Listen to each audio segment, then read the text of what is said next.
Hay un nombre que aprendiste antes de aprender a leer, un nombre que la iglesia, la sinagoga y el Islam consideran el más importante de la historia humana. Más que ningún otro profeta, más que cualquier fundador de religión, más que cualquier figura de la antigüedad, el hombre que habló con Dios cara a cara, el que cruzó el mar, el que bajó del monte con las tablas en las manos, el legislador, el libertador, el que lo cambió todo. ¿Cuándo fue la última vez que te preguntaste si existió de verdad? No si los milagros son literales, no si los números tienen sentido. Te pregunto algo más básico, más incómodo, algo que quizás nunca nadie te dio permiso de preguntar. ¿Existió un hombre llamado Moisés? Porque hay 3.500 años de arqueología que tienen algo que decirte sobre eso. Y lo que dicen no es lo que esperas. No porque la respuesta sea cómoda, sino porque la ausencia misma termina siendo la respuesta. Me llamo Rodrigo. Trabajé 20 años en una biblioteca de la Universidad del Valle de Atemajac, cuidando libros que los alumnos no podían consultar sin autorización del rectorado. Un día me pregunté por qué no podía leerlos yo. Ese día empezó todo. Y esta investigación llegó a mí de una manera que tardé años en procesar completamente. No fue por los textos que vas a escuchar ahora. Fue por una conversación en un salón de clase. Una conversación breve, demasiado breve. Era mi segundo año en la UNIVA, materia Antiguo Testamento primero. El padre Castellanos era el profesor, un hombre mayor, anteojos gruesos, voz suave. La paciencia de alguien que lleva décadas respondiendo las mismas preguntas sin quejarse. Ese año, yo había encontrado en una librería de segunda mano del centro, cerca del mercado San Juan de Dios, una edición en español de un libro de Israel Finkelstein y Neil Asher Silverman. Se llama La Biblia desenterrada. Siglo XXI Editores. Lo compré porque el título me llamó la atención. Empecé a leerlo esa noche y no pude parar. Una semana después, saqué una fotocopia del capítulo sobre el Éxodo. La llevé al seminario. En clase, un martes por la mañana, levanté la mano. Le dije al padre Castellanos que había encontrado un libro que argumentaba la ausencia de evidencia arqueológica de Moisés como persona histórica. No lo dije para provocar. No dije porque creía que era el tipo de cosa que se discutía en un aula de teología. El padre Castellanos me miró con una calma que yo tardé mucho en entender bien.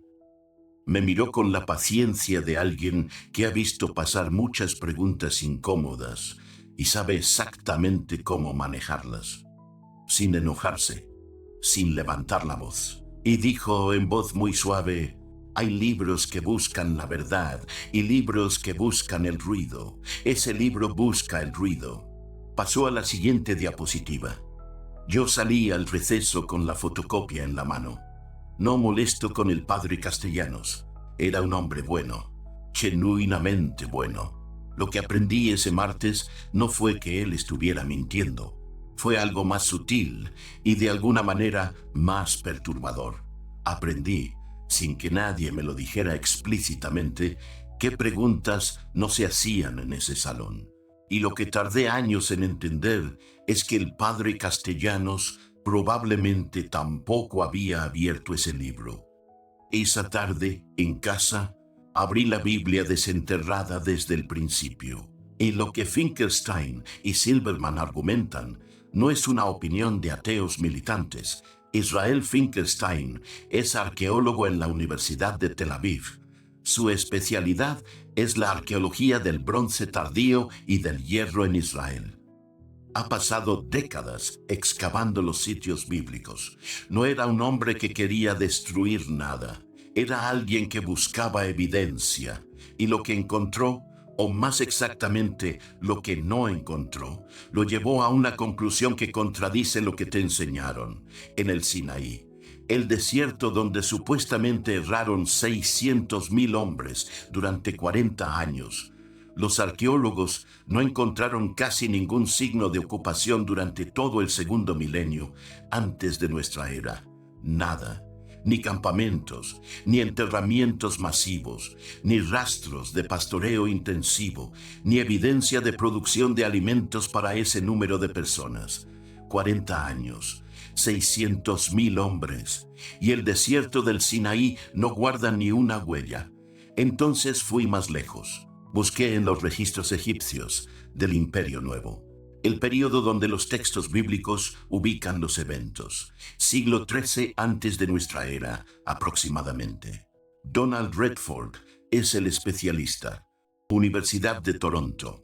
Autor de Egypt, Canaan, and Israel in Ancient Times, publicado por Princeton University Press en 1992. Si existe un papiro, una inscripción, un ostracón del Imperio Nuevo que menciona el nombre de Moisés, Redford lo sabría. Los registros egipcios son extraordinariamente detallados para ese periodo. Nombran faraones, escribas, inspectores, capataces de obra, trabajadores extranjeros. Nombran plagas y episodios naturales. Nombran conflictos con los pueblos del mar. Nombran la geografía del delta con una precisión asombrosa. No nombran a Moisés, ni el nombre, ni la sombra del nombre. No hay registro de una esclavitud hebrea masiva. No hay registro de las 10 plagas como catástrofe nacional. No hay registro de la huida de un grupo numeroso de trabajadores forzados. Redford, después de décadas revisando esos archivos, usó una frase específica. Los registros egipcios están completamente silenciosos sobre los eventos narrados en el Éxodo. Completamente silenciosos. Piénsalo. El único documento egipcio contemporáneo al supuesto Éxodo que menciona la palabra Israel es la estela de Merneptah, 1208 antes de nuestra era. Una estela de granito negro, casi 2,5 metros de altura, con texto en jeroglíficos. Se encontró en Tebas, está hoy en el Museo Egipcio del Cairo, y esa estela menciona a Israel, solo una vez, solo en una línea. Pero lo que dice esa línea no es lo que esperarías si el éxodo hubiera ocurrido. Lo que dice esa línea no es el pueblo que escapó de Egipto, los esclavos que huyeron bajo la guía de su profeta. Dice, Israel fue devastado, su semilla no existe. Los ubica en Canaán, ya instalados, como pueblo sedentario al que se combate, como un pueblo que ya llegó, que ya tiene historia propia, que ya ocupa tierra, no como esclavos que acaban de cruzar un desierto. La película empieza en el final. El personaje principal no aparece en ningún fotograma y el nombre que fundó 3 religiones no está en ningún registro de ningún archivo del mundo contemporáneo a los eventos que narran su vida. Ninguno, de ningún país, de ninguna época. Ahora viene el dato que a mí más me costó procesar. No es la ausencia en los registros egipcios, es el nombre mismo. ¿Tú sabías que el nombre Moisés es una palabra egipcia? En egipcio antiguo existe la partícula ms o msi, que significa hijo de o nacido de. La encuentras en los nombres de los faraones. Ramsés es Draems-Svir, hijo de Ra. Tutmosis es Jehuti-Ems, hijo de Tot. Anmosis, hijo de la luna. El sufijo ms estaba por todas partes en los nombres del Imperio Nuevo. Era un elemento onomástico corriente, como el sufijo s en los apellidos españoles. Y la palabra que el texto hebreo usa para el nombre del profeta combina exactamente esa raíz egipcia. Lo que eso significa es específico y perturbador. Quien escribió la historia de Moisés conocía el Egipto del Imperio Nuevo.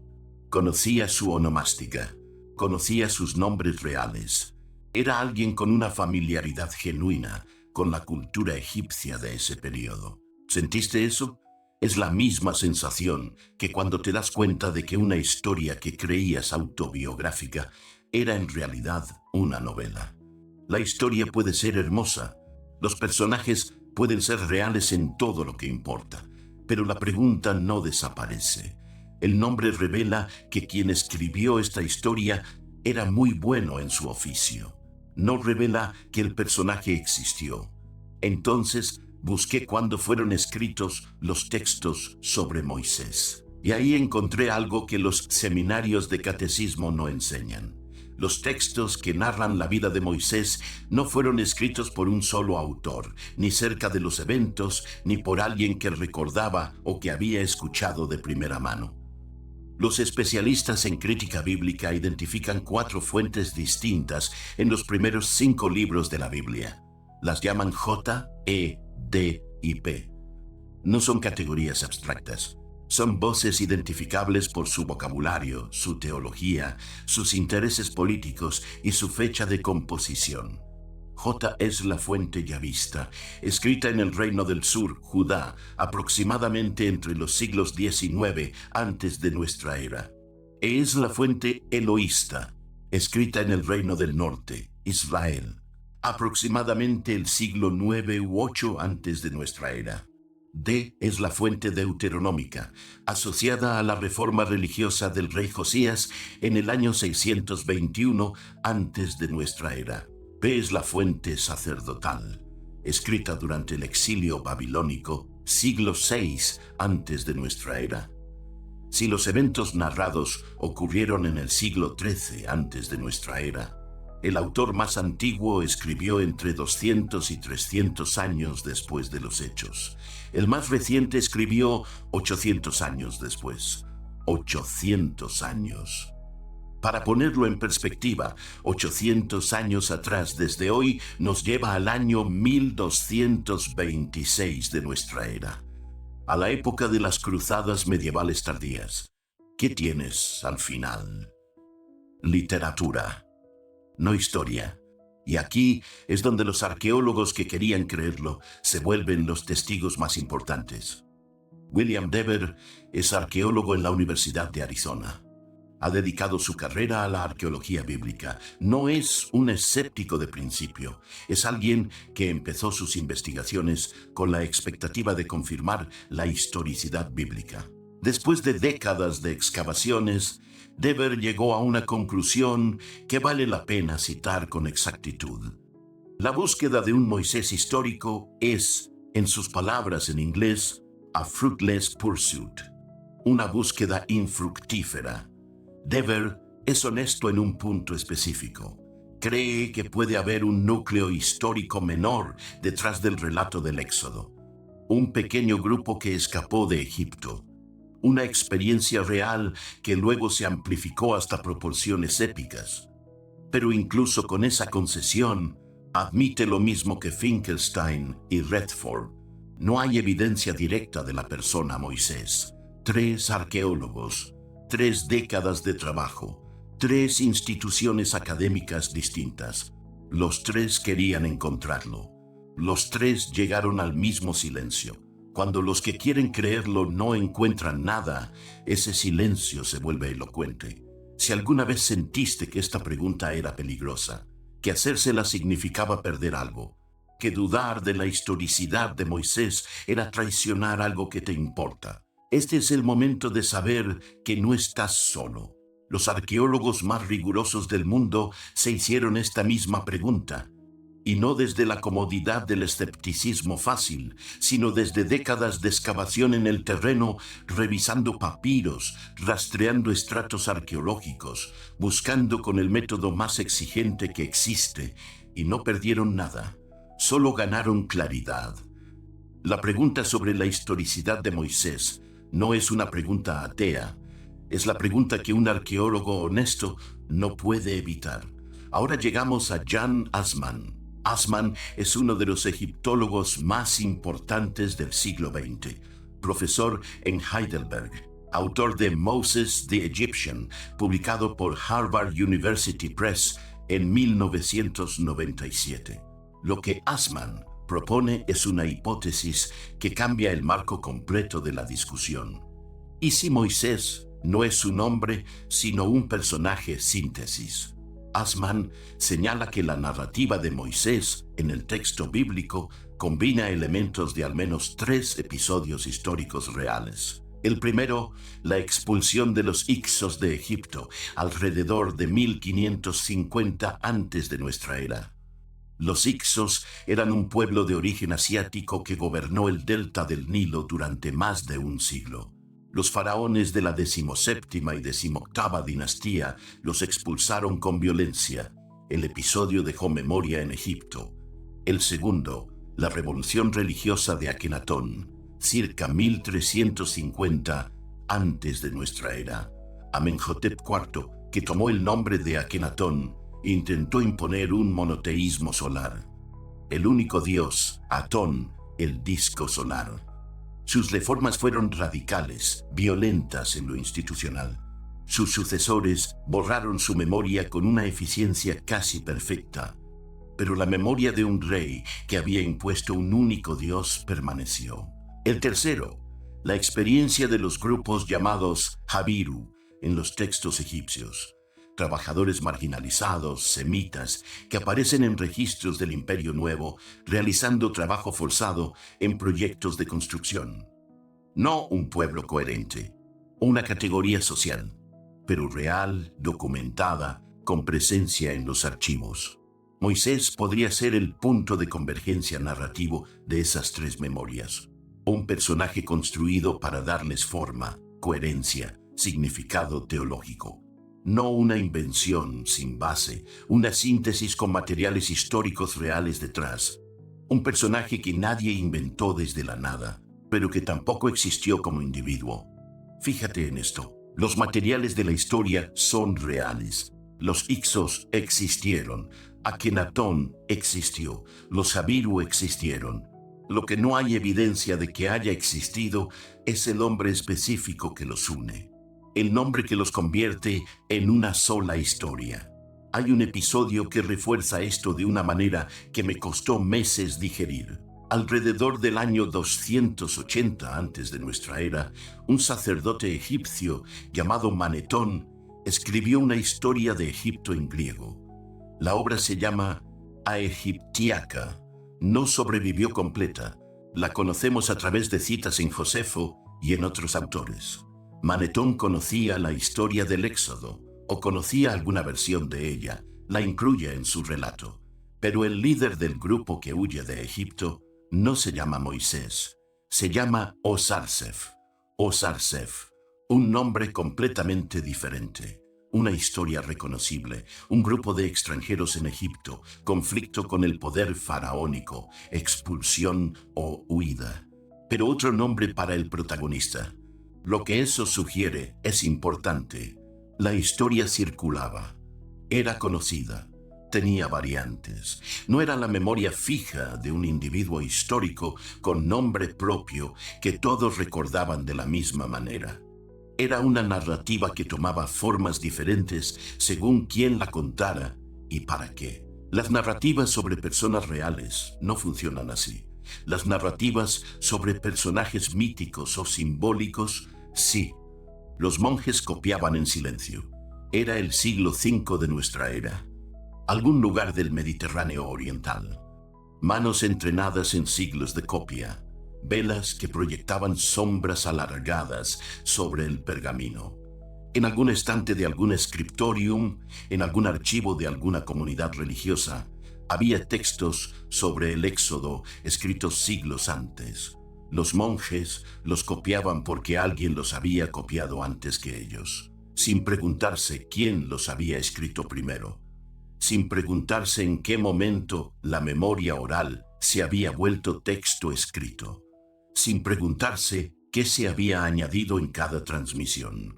Los textos viajaban a través del tiempo como viajan los textos cuando nadie hace las preguntas correctas, cargando todo lo que les fue añadido, perdiendo la capacidad de distinguir el núcleo del añadido, convirtiéndose en la única versión posible, hasta que alguien, en algún momento, decidió hacerse las preguntas. Yo no quería creerlo cuando lo leí por primera vez. Eso es lo más honesto que puedo decir. Moisés era parte de algo grande que yo llevaba dentro. no de una manera abstracta, de la manera en que uno lleva las cosas que aprendió de niño. Y mira que yo venía de una familia donde el nombre de Moisés se pronunciaba como se pronuncian los nombres de los muertos queridos, con ese cuidado específico, con ese peso. Cuando empecé a entender lo que Finkelstein y Dever estaban diciendo, mi primer impulso fue buscar el error en su argumento, revisar si los había leído bien, buscar a alguien que los refutara con datos sólidos. No encontré ese alguien.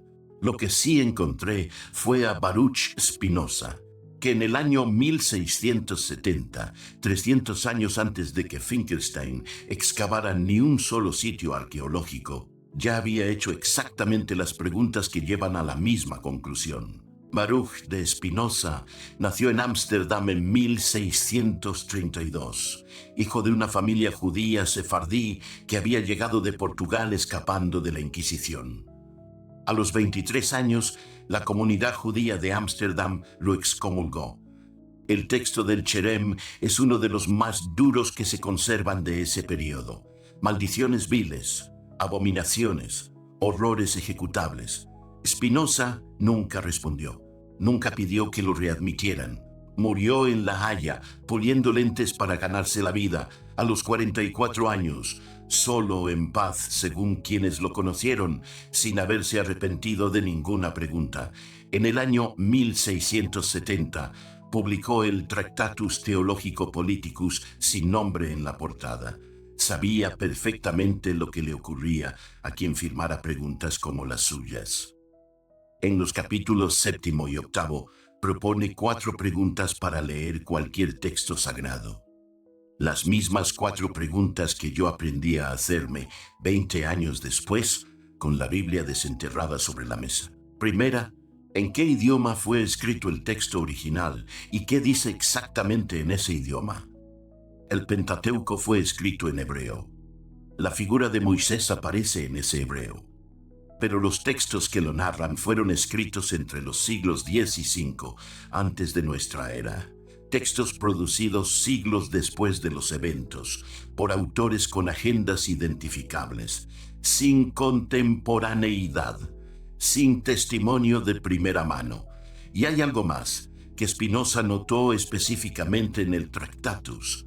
Alguien señaló que el Pentateuco no pudo ser escrito por Moisés, porque el Pentateuco narra la muerte de Moisés. Ese fue el primer argumento textual sistemático contra la autoría mosaica en la historia intelectual occidental. Spinoza lo formuló en el siglo XVII con una precisión que todavía sorprende. Si Moisés escribió los primeros 5 libros de la Biblia, ¿quién escribió el relato de su propia muerte en el capítulo 34 del Deuteronomio? Era una pregunta sencilla. Nadie la había hecho en ese nivel de formalidad antes. Segunda pregunta de Spinoza. ¿Cuál era el contexto histórico de quien produjo el texto? La fuente J escribe en el contexto político del reino de Judá bajo la dinastía davídica. Tiene interés en legitimar la monarquía del sur. La fuente E escribe desde el reino del norte con su propia agenda dinástica. La fuente D escribe en el contexto de la reforma de Josías en el 621. La fuente P escribe en el exilio babilónico, cuando la comunidad necesita reconstruir su identidad a través del texto. Cada autor tiene un contexto identificable. Cada contexto genera una agenda identificable. La figura de Moisés sirve a cada una de esas agendas de maneras distintas. Tercera pregunta. ¿Quién transmitió el texto? ¿Quién lo editó? ¿Qué quedó? ¿Y qué se perdió? Los textos que quedaron son los que fueron incorporados al canon hebreo y luego al cristiano. Los que quedaron fuera, como la versión de Manetón con Osarsef, desaparecieron o sobrevivieron solo en citas fragmentarias. El proceso de transmisión privilegió una versión, no necesariamente la más antigua, la que servía mejor a los intereses de quien controló la transmisión. Cuarta pregunta, la más difícil. ¿Quién gana institucionalmente si Moisés existió exactamente como se narra? Gana la autoridad del texto, gana la legitimidad de la ley que Moisés recibió directamente de Dios, gana la institución que administra esa ley, gana la continuidad ininterrumpida de una tradición que no puede cuestionarse porque viene de una fuente directa e irrefutable. Spinoza no dijo que esa tradición fuera maliciosa. Dijo que cuando una institución define lo sagrado, esa definición siempre responde a intereses que se pueden identificar, rastrear y nombrar. Y que preguntarse cuáles son esos intereses no es irreligioso, es lo único honesto. Eso fue lo que más me costó. No la conclusión, sino la pregunta misma. Años de resistencia antes de poder hacerme la pregunta sin sentir que estaba traicionando algo. Eso es lo que una institución puede construir con más eficacia que cualquier otro mecanismo. No la censura directa, no la lista de libros prohibidos, algo más sutil, la incomodidad de la pregunta misma, la sensación de que formularla es ya un acto de deslealtad.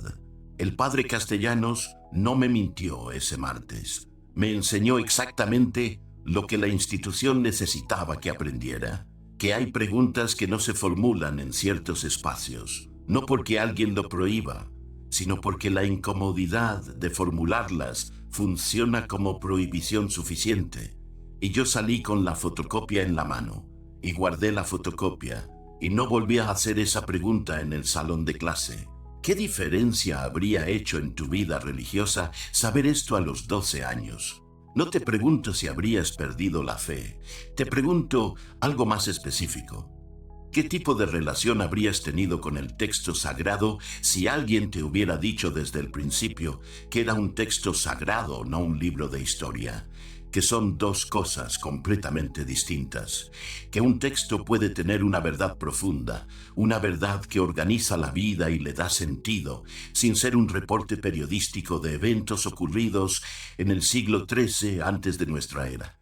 Hay personas que leen todo lo que hablamos hoy y dicen esto: Moisés puede no haber existido como nombre en ningún papiro, pero la idea que representa es real, la liberación.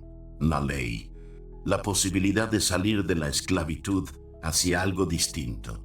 Y tienen razón. La pregunta no es si un hombre cruzó un mar hace 3200 años.